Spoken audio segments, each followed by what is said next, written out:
Okay,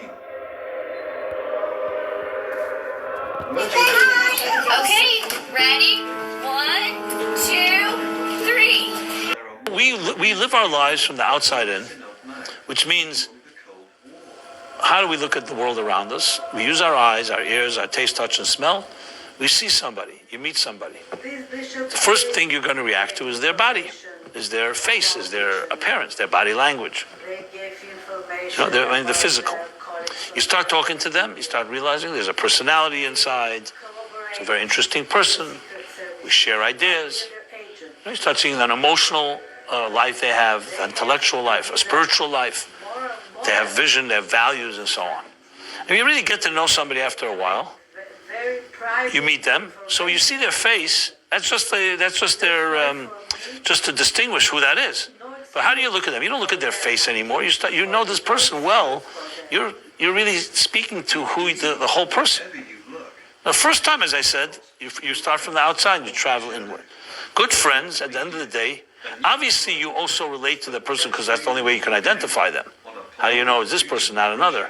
But at the end of the day, I remember, to put it in more morbid terms, I guess, I remember the day my father passed away. It was Sunday, 12 years ago, coming up to the 12th yard site.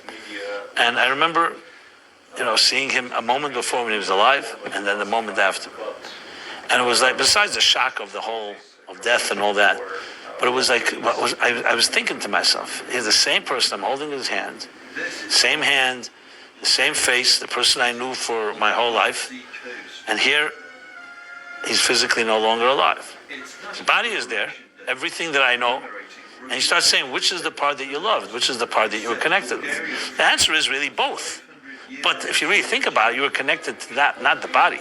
You were connected to the person that you knew, to the intelligence, to the relationship, to the experiences. However, the way it works is that's in a shell called a body. And of course, you want both.